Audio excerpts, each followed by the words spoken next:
What's going on, everybody? Had you on mute for a second. Thank you for being with me tonight. This is Aaron EBM.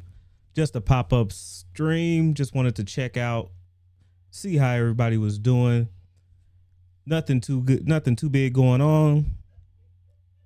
Just wanted to make sure everybody was okay, man. After watching that Seattle Seahawks game and Dallas Cowboys, I needed to get on here and get away from all that stuff. So I hope everybody's okay. I'm actually testing the live stream feature as well as the recording feature that I'm trying right now at the same time. That way I can kind of edit the videos like I need to edit. So thank you guys for being with me tonight. Just gotta check some stuff. So how's everything going? How's everything going? All good here, man. It's all good in the Midwest. All good in the Midwest. It's getting a little cold outside.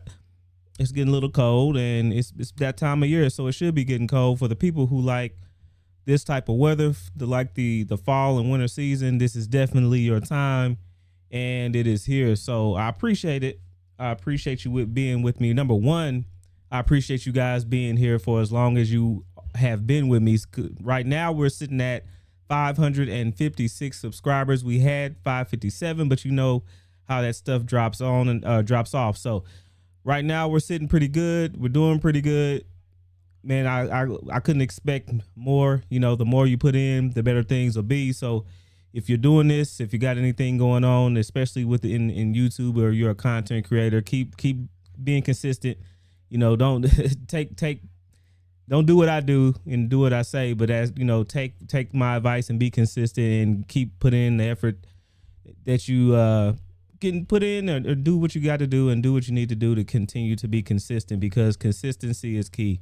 It definitely is. That's something I've learned by being on YouTube on and off for the last 3 years, that consistency will trump a lot of stuff. And you know, you spend the time honing your skills, getting better at what you do, as well as, you know, making an online presence and letting people know that you're going to be here to support them, and they'll be here to support you. So I hope everybody is doing well in that aspect as well. So I've been making a lot of real estate videos. I've been making a lot of real estate content, because I told you guys last year that was what I was really wanting to do. So I was trying to document as much content as I could to make content centered around real estate to kind of help you guys if you decide to get into real estate. Now, I know people talk about flipping all the time. People, you see Grant Cardone, you see other people that really deal with real estate, but they always tell you you don't really have to have a real estate license, which you don't have to have a real estate license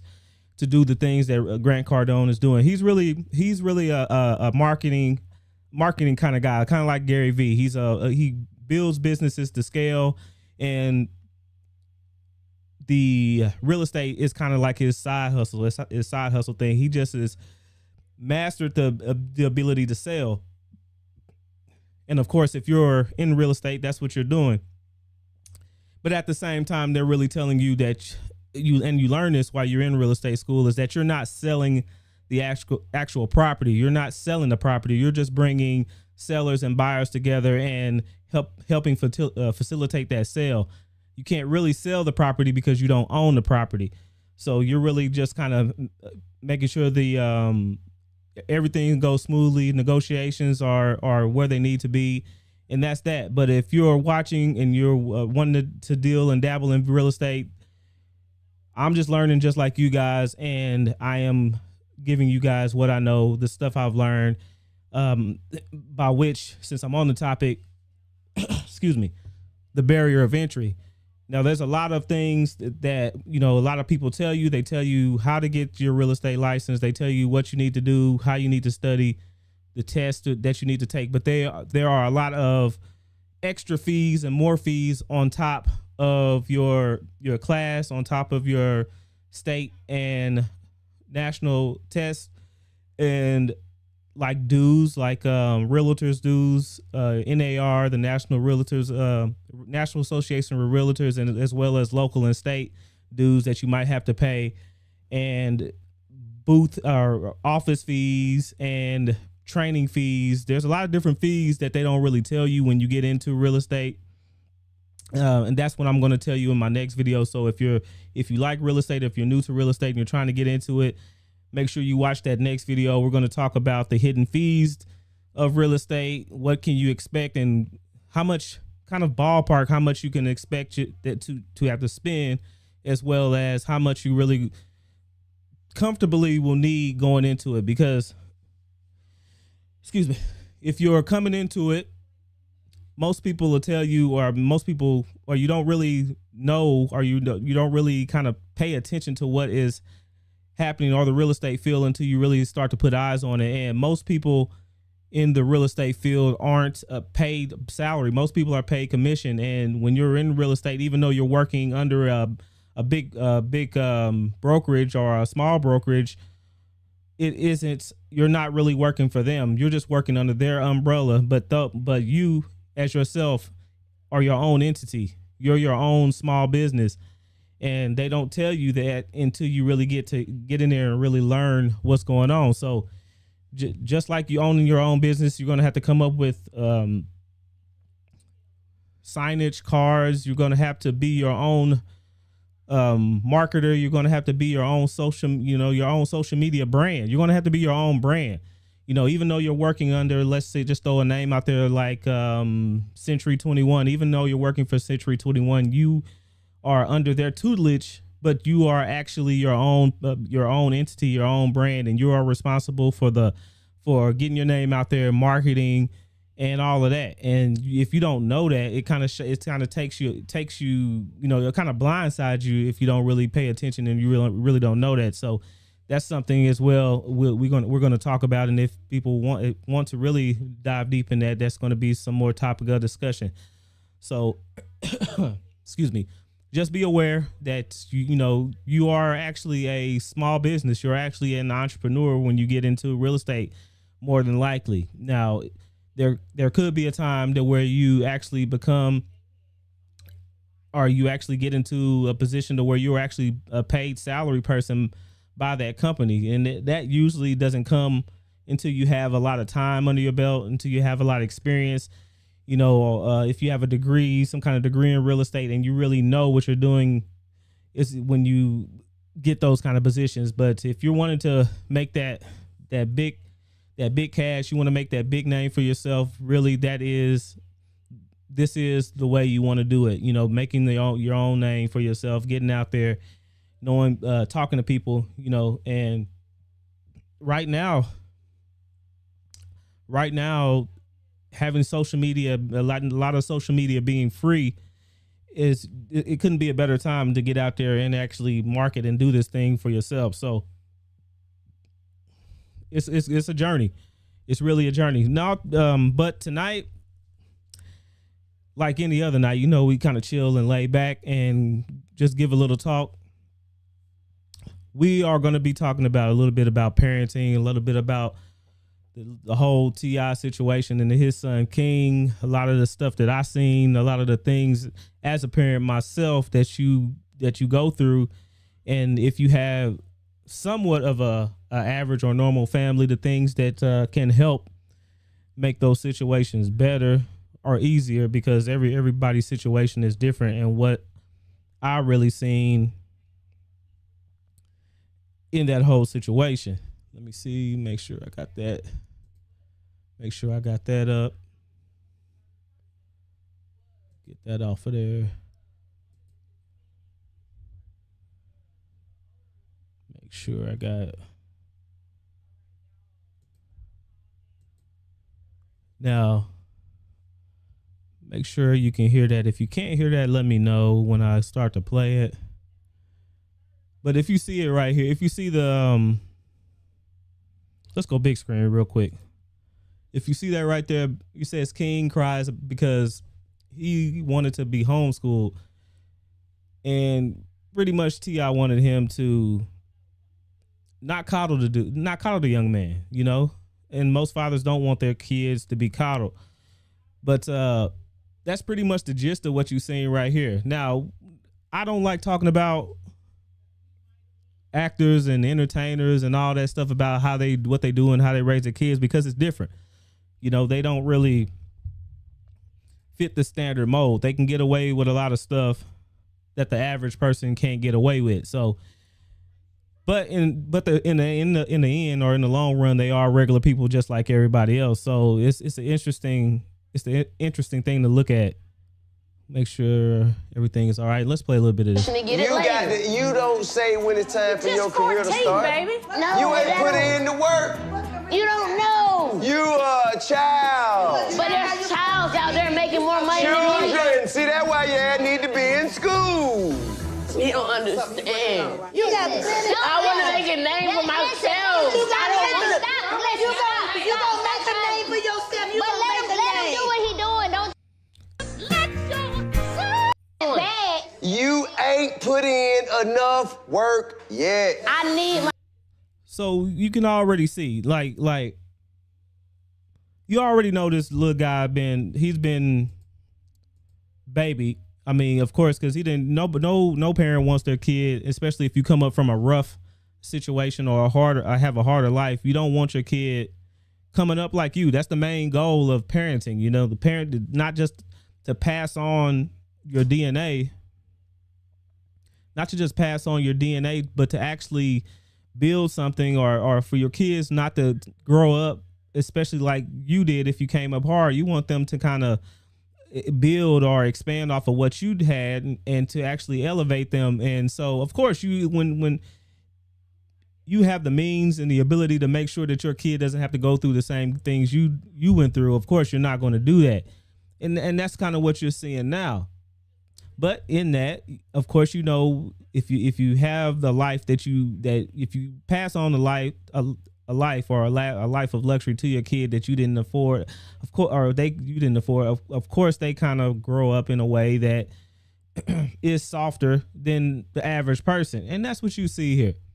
Of course, everybody wants to do their thing. And T.I., from what I've seen, just wants his son to not have to be coddled. And we're gonna listen to a little bit more of that. My career to start now, because if it don't start now, then I'm gonna be rushing to get it later. You don't say when it's time for your career to start. Baby. No, you ain't put in the work. You don't know. You a child. But there's childs out there making more money than you. Children. See, that's why you need to be in school. You don't understand. I want to make a name for myself. You gonna make a name. Now, what name do you need for yourself at that age? I know this was a little further back, but you know, what name do you need to make for yourself at that age? What do you need? What do you need to do? And I understand he might want to. The guy might want to do bigger things and might have those aspirations to do bigger things and want to in homeschool, because I too understand what it takes to homeschool a kid. You have a little bit more freedom. But the kind of kid that they raised and the kind of kid that King is turned out to be, T.I. don't want him at home. T.I. wants him in a more structured environment. For yourself, you But gonna let make a him name. do what he doing. Don't try to stop him. Quit babying him. Let him go through it. There's a certain structure and discipline that comes with school that King definitely needs. Now, see, although I agree with the structuring and going to school, the disciplinary action is supposed to come from the parents. And being that what T.I. actually does for a living, as you know, if you don't know, T.I. is a rapper, you know, has been out for a long time. The kind of discipline and structure that he feels like his son needs, he more than likely at the time when he was growing or becoming a young man, he wasn't able to do, because he was going around touring, doing the things that he needed to do to take care of his family. Now he wants King to stay in that environment, to be more structured. But like we know, these days and times, a lot of people send their kids to school to be raised and not really taught. And even though T.I., you know, I can't say he's a bad parent. I can't say his wife is a bad parent. But this is the same attitude that you see a lot of these parents go through. You know, their kids are a certain kind of way, and they want the school system to provide that structure, when in reality that school system is supposed to be there just to teach your kid how to learn and teach them what to know in order to get to the next level. That's part of the journey. You can't do it for him, his mama can't do it for him, his mama can't do it for him, neither can I. I don't think Tip realizes that King is really serious about creating music. I mean, we want all our kids to get out there and do what they do. But as a parent, you're torn because you want to make sure they keep their ass in school and get good grades. Okay, and a lot of times, you see this stuff in TV and movies and in reality shows and all that stuff like that most excuse me, most actors and rappers and singers, entertainers don't want their kids to do what they did. They don't have to. It's just like the boxer store. You know, nobody wants their child to grow up and become a boxer and get beat on because they did that because they had no other choice. They had to pull themselves out of the gutter, and using their fists was the only way to do it.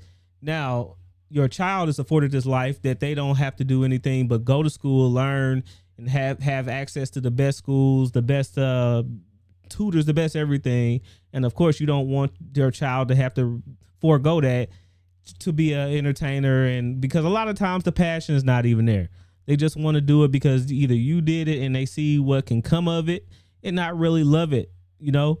And it's like a double-edged sword, but it's a thing that most average people don't go through. But as far as the parenting part of it, the parenting aspect, I think a lot of parents go through that. I'm fighting for what I want. I'm Well, finally keep getting fighting, young man. Keep fighting. Ain't gonna do nothing but make a man out you. Don't cry. What is you still trying to coddle him for? And that's the truth. And you go through that a lot, especially with the way the system and way society is set up right now. Women and the dynamic between women and men is strained. They don't, women think that the nurturing aspect, the coddling aspect is the way to go, because a lot of parents or a lot of households didn't have the father there, so that all they know is what their home was, or all they know is what the average household is, and half of them are 70% of them are single parent households, and most of those households, those single parent households, are ran by women. Women have the custody most of the time. It just is what it is. It's not biased. It just is what it is. Most of the time, the woman has control over the kid most of the time. But when you're living in a household that is balanced, of course, the man, the father, needs to be there, and he has a way, and even though it's tough, and I know it's different. The way the father parents and loves is different from the way the mother parents and loves. It's not one's not greater than the other. It's just different. And a lot of the father is there to mold, to make that person, that child, a good person for in society. They're there to mold that person into the who he or she is going to be. The mother is there to love through nurturing, and the father is there to make that person know how to make it through life, to guide that person, to mold that person into a good citizen. And you can't do that as a man coddling your kid, because when he leaves, especially the young man, he leaves out of the household, he's going to be there, been bombarded by all kind of stuff. You have the law, the differences between men and women in the workforce, things that a lot of women can get away with, men just can't get away with it. Now, like I said, no bias. It just is what it is. But you have to learn that. You can't just be coddled. You have to learn that, and sometimes you have to learn that the hard way and swallow big pills. Let the man walk off, have some time to himself, sit down, soak it up, and come up with what he need to do. Stop coddling him. You. And it just is what it. That just is what it is. I agree. I agree with that. There's really no way around that. You really have to be there, especially as a father, being in the house with your child. It gets rough when you're not able to do or parent how you feel like you need to parent. But that's something also, if you're a parent out there and you're going through this with your child, going through the phase of where they feel like they know what is best for their life, and you're not really in your button heads, there's not a better time to where you and your significant other need to be a united front. Now, you guys might not agree on everything, but there's nothing worse than you guys being divided or being at odds when you're trying to discipline your child in the same vicinity. You know, if you disagree with each other, you need to take it in the back, take it away from that said child, talk about it, and then come back to the table and present something different. But going at it, trying to do one thing your way, and the other person trying to do something their way, and then stuff just the child knows that you guys are at odds. And sometimes, depending on how that child is built, or, you know, psychologically or emotionally, they can take advantage of that.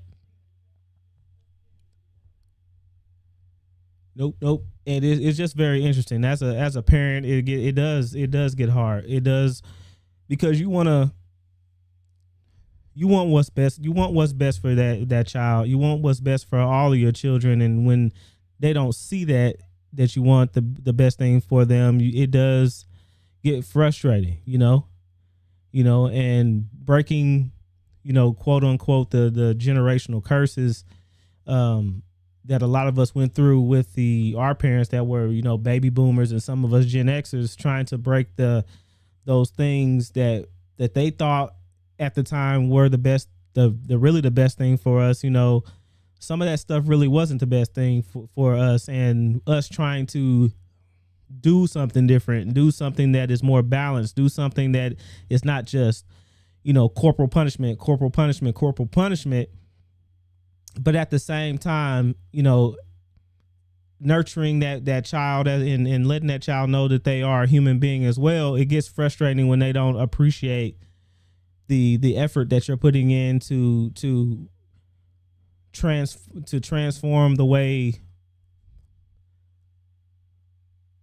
the household and the way your culture is really set up.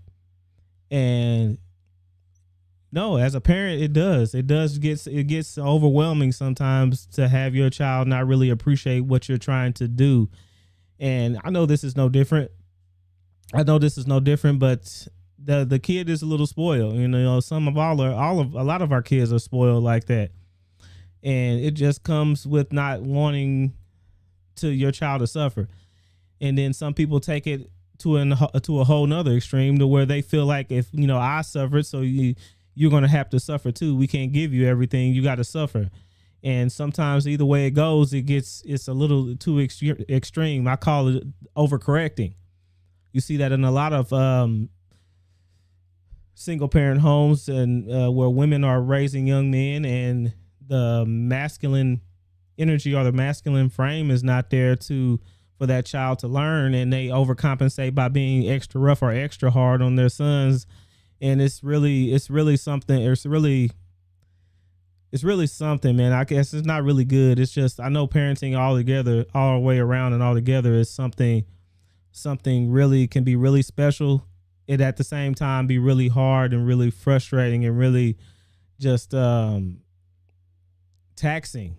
And a lot of times the child won't really appreciate it until they're gone and they have their own children, and they can go back and see, like, my parents, and especially my dad, if they're a young man, you know, I understand what he's saying now. I understand what he was telling me about, you know, putting in hard work and being the best at jobs and things that other people really didn't want to do, and wanting me to be careful and wanting me to hang around a certain kind of person and wanting me to watch, you know, my back and not be taken advantage of. I understand it now. And you really don't understand that until, a lot of them don't understand it until they're gone, until they're out of the house. And that's just the way life is sometimes. It's just the way life is. It's just like my journey in real estate. No, it's not just to, get money. Of course, finances and find the financial aspect of it is where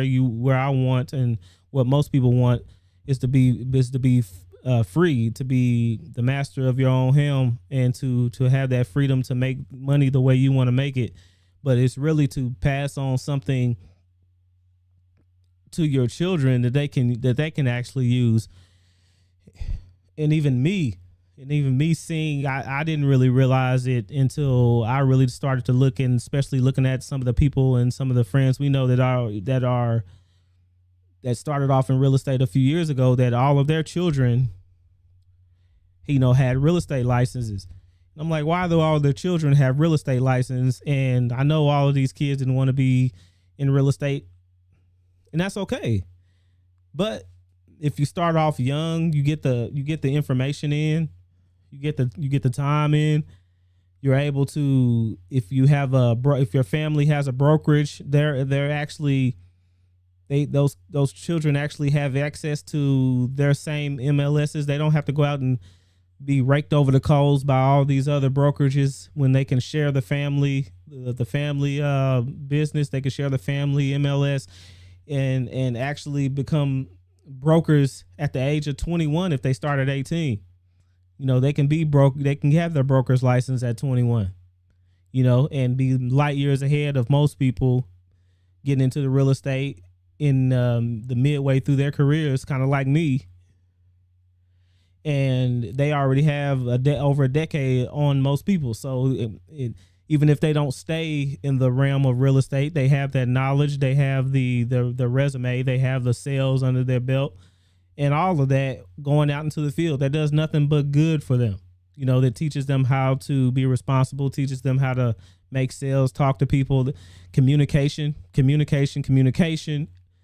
are the biggest, especially in the communication age, is the biggest thing, or the most important thing that you can have in your repertoire, is being a great communicator. And that's what talking to people, understanding people, all different kinds of people from different backgrounds, that gives a person the ability to go anywhere they want to and work in a lot of places other people can't. Some people aren't good at talking to anybody but other people like them. Some people aren't good at talking to anybody at all. Some people don't have, they freeze up. They go inward, and they actually have a hard time speaking with people even in their advanced age, because they don't have those good communication skills, or they don't know how to compromise, or they don't know how to when to fight or when to flee. They just are one way or linear. But getting that practice in, getting that time in,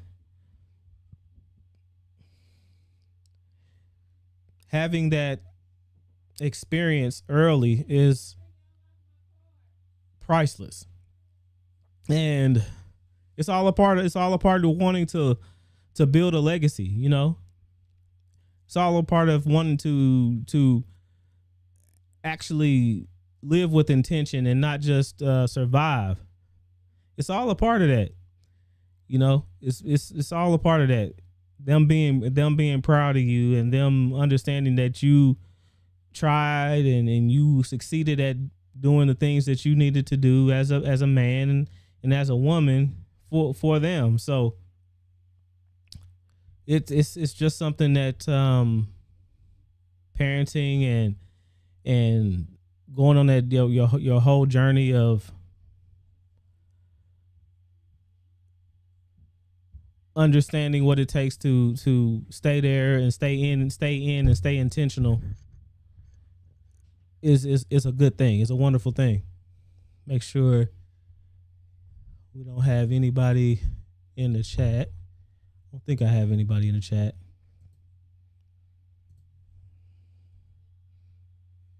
Nope, we're all good.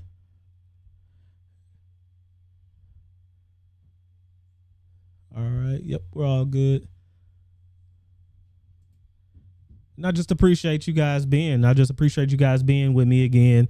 Like it means a lot, even though in my my lack of being being on these live streams and my lack of consistency. I appreciate the people that are here. I appreciate the people that actually get something out of the content. That's my main goal. You know, my main goal is to make sure that people actually come to the channel, actually have a place, come to YouTube, and not just be entertained, but actually be inspired and actually be educated in some form or fashion. And I couldn't do that if you guys didn't come here and stick around. So I appreciate everybody for wanting to do that. And I will continue to say, and thank you. I will continue to say, I appreciate everybody. Make sure that you guys go through the channel. I'm going to make a real estate playlist and just continue to document my journey. I did my background check, and next part is that I have an interview with a brokerage. I'm not going to talk about it until I actually get everything solidified, but I will be talking about those hidden costs, or those costs to do business on my next pre-record. So you guys look out for that one, and make sure you guys stay safe out there, stay warm, spend time with your family, spend time with your loved ones. You know, your time is precious. That means more than anything, or any amount of money, or anything, any physical, or any physical thing, or any material thing that you can ever do. The time is everything. Time means everything. You can't get the time back. That's the greatest that is the greatest form of currency, is your time. And you guys remember that your time, you never get it back. Don't waste time. Don't procrastinate.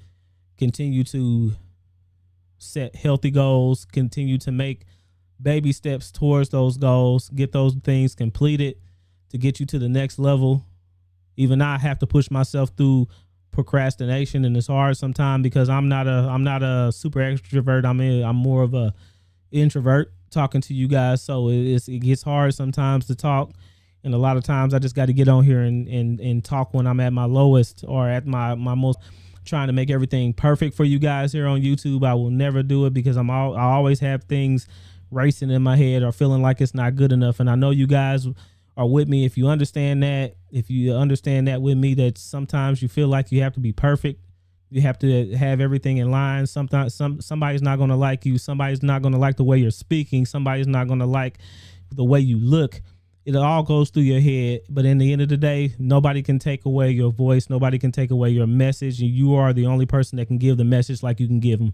So I appreciate everybody. I want you guys to have a good night.